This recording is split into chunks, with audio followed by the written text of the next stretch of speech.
All right, guys, in this video, we're going to talk about photosynthesis. All right, we're also going to do a little bit of review of ATP at the beginning, just from our last couple of talks. So if you're feeling good about that, you can always skip forward just a bit. So some questions that we want to be able to answer by the end of this video. We want to know what photosynthesis is. We want to know where it happens in the plants. All right. We want to know the different parts of a chloroplast, and we want to know the two parts of photosynthesis and what happens in those two steps. All right. Now, quick review. Okay, all organisms need energy, right? And the molecule in our cells that is the currency for energy is the ATP molecule.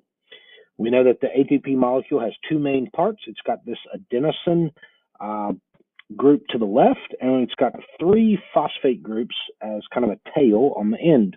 We also know that this last bond right here is the high energy phosphate bond. And this phosphate, which is usually abbreviated P or PI, is the phosphate that is removed when we want to use ATP to generate energy, or put back on when we want to regenerate ADP, right? We want to recharge the battery. Remember that ATP is the charged battery, ADP is the uncharged battery. And so when ATP gives up that phosphate, it does work. When ADP gets a phosphate back, it becomes charged, okay? You can get that phosphate back through either photosynthesis or respiration. This is called regeneration, all right?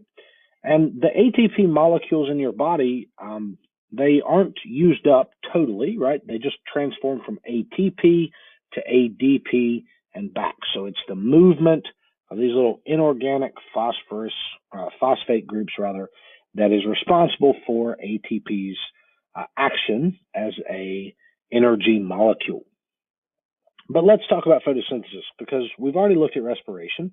And so let's look at photosynthesis. So in a nutshell, this uses light to make glucose, and oxygen is a byproduct of that glucose production, and it uses CO2 and water. So anything that's doing photosynthesis needs access to CO2 from the air and water, usually from the ground. There are two steps in photosynthesis. There are the light-dependent reactions. They depend on light being present, so they usually happen during the daytime. All right, these are our daytime reactions. And then we have the light-independent reactions, which are sometimes called the dark reactions, because they can happen at night. They can also happen during the day. It just doesn't matter whether or not there's light present or not. Light-dependent reactions, though, definitely have to have light present. Now, photosynthesis happens in the chloroplast, which is an organelle we've learned about that exists in plant cells and some microorganisms. There are some main parts of the chloroplast that we want to know. So these little flat discs, all right, are called thylakoids, and a stack of those thylakoids is called the grana. The liquid that surrounds the grana is called stroma. Okay. Now this is very similar in construction to a mitochondria, and all of these little discs, each fold in the disc gives us more surface area, and that's a recurring theme in biology. The more surface area a membrane has, the greater number of reactions can occur there. So the reason that chloroplasts have evolved the way they've evolved is that this is the most efficient way for chloroplasts to make energy from the sun. If they didn't have all of those folds, it would not be nearly as efficient. So this is the best design that we've got. The light reactions happen in those grana, in those stacks of discs, and they require light to proceed because chlorophyll, which is a green pigment, absorbs energy from the light. And this energy that it absorbs is used to charge up ATP and some electrons in order to split water. Now, this is really important, okay? The outcome of the light reactions is split water. Water is split apart. This is the same kind of chemiosmosis that makes ATP in respiration. So that movement of hydrogen ions right through the membrane, back and forth, and then through a turnstile, that's the same thing that's happening here in the plants. It's just being brought about by a different method. There are light-independent reactions, which can also be called the Calvin cycle or the dark reactions. They don't require light. They happen in the stroma, in the liquid of the chloroplast. So just like the Krebs cycle happened in the matrix, the liquid of the mitochondria, the Calvin cycle or the dark reactions or the light-independent reactions, whichever one you want to call it, happens in the liquid in the chloroplast. We just call it the stroma. This joins carbon dioxide and those hydrogen ions together to form glucose. Oxygen gas is the thing that's left, right? So when we think about water, we have H2O. So if I have two water molecules, right, like this, well, and I remove the hydrogens, right, I get 4 hydrogen ions in order to go over here to glucose, right, to this step. And these two oxygens, they come together and form O2, which is the gas that we breathe that plants give out. And the gases that are used in this step, the CO2, which is a gas, and the oxygen that is produced, which is also a gas, they get in and out of the plant through something called a stomata. Now, this is something I want you to know. This is not an organelle, all right? This is an actual hole in the leaf. It is tiny, like you have to have a microscope to see it. But if you look at the cross section of a leaf, and this is a very good image of a leaf through a microscope, you can see that the leaf is not just this flat green thing. It actually has quite a bit of structure. Right? It's got these outside kind of circular cells. This is called the cuticle of the leaf. It's got these really long cells. These are called palisade cells. A palisade is like a bunch of trees that have been cut down and formed into a fence, like in Jamestown, that had a palisade around it. So these are called palisade cells because they look like a palisade. Then there's some space in here, and this space down here near the bottom, I don't know why my pen's acting weird. There we go. This space down here is a place that allows for gas exchange. It's just open space. And you can see it in a lot of different ways. This also has some interesting views. These holes right here are phloem and xylem. They're like the veins in the leaf that move things around. So there's a set of veins. Here's a set of veins. You can see this big space right here. This is that same hole open for gas exchange. We still have our palisade cells. We have our waxy cuticle on the top. Right? And the waxy cuticle is important. It is waxy. That prevents water from evaporating out of the leaf when it's, the sun's shining on it. Now, in this picture, you can actually see the stomata. So if you pick up a leaf, it's got those veins that run through it. This is a vein. It's just way too small to see with your eye. And these things right here are the stomata, and they open and close. Now, they usually are closed during the day so that heat from the sun doesn't cause water that, the plant needs to evaporate out of these holes. Which is a process called transpiration. But at nighttime, they open up and they allow gas in and out. So plants really do breathe. They bring air in, they bring CO2 in, they breathe oxygen out, which is pretty interesting to think about. They just don't breathe quite as fast as you and I. Now, stomata can actually be a point of entry for the cell. Or for the plant. You can get an infection if you're a plant. So these are bacteria that are infecting this plant and they're getting into the plant through the stomata. So the stomata can be a port of entry for bacteria, just like our mouth is a port of entry for respiratory bacteria or viruses. Now, when we break a leaf down, this is obviously an illustrated model. Some things that we should expect to know. We definitely want to know about these palisade cells. You can see that they're green, all right? They've got a lot of these chloroplasts in there. This is where a lot of our photosynthesis is going to happen. You can also, kind of see a difference in the top and the bottom of the leaf, right? Our palisade cells are at the top, so that as energy from the sun comes in, right, this wavelength of light, it only has to get through the cuticle before it's, used in photosynthesis. It doesn't have to go all the way through the leaf to the bottom. At the bottom, we see our guard cells. These are the two cells on the outside of the stomata, and the actual hole itself is called a stoma, which is Greek for opening. There are some spongy cells and some phloem and xylem. The xylem brings nutrients and water from the roots up to the leaf. The bottom half of this vein is called the phloem. Things from the leaf that are produced in the leaf, like sugars, are transported from the leaf down the stem into the roots to help the roots grow, or into the trunk of the tree, or whatever it is for storage. Easy way to remember this: things flow downhill, so they go from the leaves down into the plant. All right. A big thing though that I want you to know: palisade cells are where photosynthesis happens. The veins have a phloem and a xylem. Phloem goes downhill, right? So from the leaf to the tree, and the outside of the leaf has a waxy cuticle, which tells you there's lipids involved. Here's just another pretty good view of a stomata. So you can see there's guard cells on the outside, and then this gap right here is called the stoma, which is interesting. Now we can look at the light reactions and the dark reactions in a simple diagram. All right, light reactions, you have to have water come in, all right, and oxygen is going to go out, all right. This oxygen right there from the water is the oxygen that's actually leaving.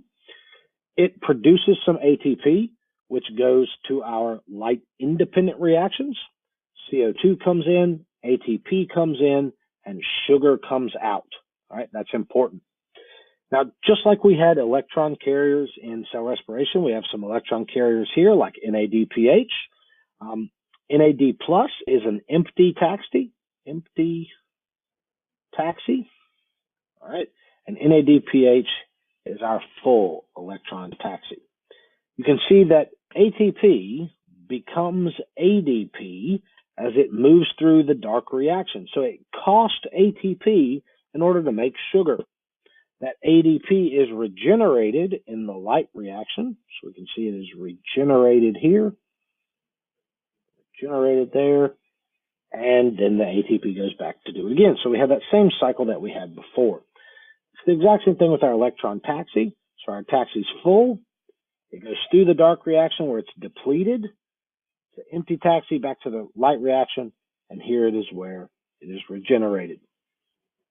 You need water for the light reaction. You need CO2 for the dark reaction. You make oxygen in the light reaction. You make sugar in the dark reactions. Now, photosynthesis is pretty cool because in a lot of ways, it's just like aerobic respiration, but in reverse. Now, before we were looking at a mitochondria, and the mitochondria, we have a liquid, we have like the matrix, right? And we have the inner membrane space.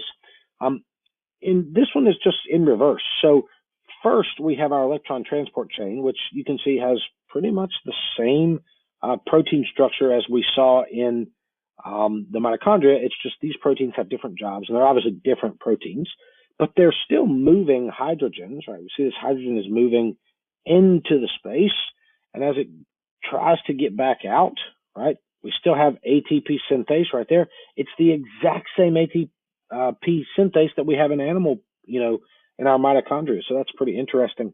And the ATP that it produces goes to the Calvin cycle. So do the NADPH, all right, as it goes to the Calvin cycle. This right here, pretty good diagram to know. You don't need to know all this stuff as far as like the names and that. You don't need to know that. This is, whoa, what in the world just happened? Come back. All right, there we go. Sorry. This is a good diagram. It's very simple. Light comes into light reactions, water goes in, O2 comes out. It makes ATP, it makes NADH. The ATP and the NADPH go to the Calvin cycle. Calvin cycle brings CO2 in, makes sugar go out. It uses ATP to make ADP. It uses the electron transport carrier. So this right here is what I want you guys to know. This is interesting. Right? All this stuff is interesting. Pretty cool that ATP synthase is found in both the chloroplast and in the mitochondria. We'll talk more about why that might be later on. But this diagram right here is the basic understanding of photosynthesis that I want you guys to have. Now, something interesting, right? When we talk about, plants and we talk about photosynthesis, something that I like to kind of bring in from, outside, right, is the fact that our leaves change color, right? So why do the leaves change color? So there are a couple pretty easy answers. Number one, the change in the length of daylight and temperature stop photosynthesis. So if you're not getting enough daylight, then photosynthesis isn't really worth your time. So, if it's cold and your tree's kind of like sap's moving slow and the phloem and the xylem are having trouble moving, photosynthesis becomes less of an issue. Another issue is that one of the pigments responsible for capturing light is chlorophyll A. Well, when chlorophyll A breaks down, that green color goes away, and you're left with the yellow and orange pigments, which are like backup pigments, because there's a lot of pigments involved with photosynthesis, not just chlorophyll A, such like chlorophyll B and chlorophyll C, and that leaves us with the yellow and the orange color. That's what we're seeing. The temperature and the light and the water supply are going to tell the tree how long it's worth using the yellow and the orange pigments in order to make photosynthesis still kind of go on, just to a lower degree. If you get really low temperatures, but that are slightly above freezing, you'll get nice red colors. If you get early frost, though, the red color kind of dies out. If you have rainy or overcast days, there's extra water, and that means the plant will try to keep on doing photosynthesis, so that can increase your fall colors. It's like, oh, we better take advantage of this while we can, so the leaf makes more of these other pigments. But here's something that's really interesting. If I was to ask you and say, okay, what part of the year is the best part of the year to make photosynthesis? You would definitely say the summer, right? The summer is when we get a lot of sunlight, it's warm, the leaves are all on the trees, we see them, they're all green, they're all just cranking away photosynthesis. So if I asked you, are we closer to the sun in the summer or the winter, what would you probably say? So take a minute, write down. Do you think we're closer to the sun in the winter or closer to the sun in the summer? The answer will actually surprise you. In the summertime, we are further away from the sun, right? July 4th, we are further away from the sun than on January 3rd. So 2 earth science words for you: aphelion and perihelion. Aphelion is the furthest point away from the sun in our orbit. Perihelion is the closest point to the sun in our orbit. We're at aphelion on July 4th. That's the day on average, we're the furthest from the sun. Like, that makes no sense, right? So think for a minute. All right, why do we have summer in July if that's the furthest time we're away from the sun? Think about it. See if you can come up with an answer. Write something down. And here's the answer. It's the tilt of the Earth. So in December, all right, the northern hemisphere, which we live in, here's the northern hemisphere, is tilted away from the sun.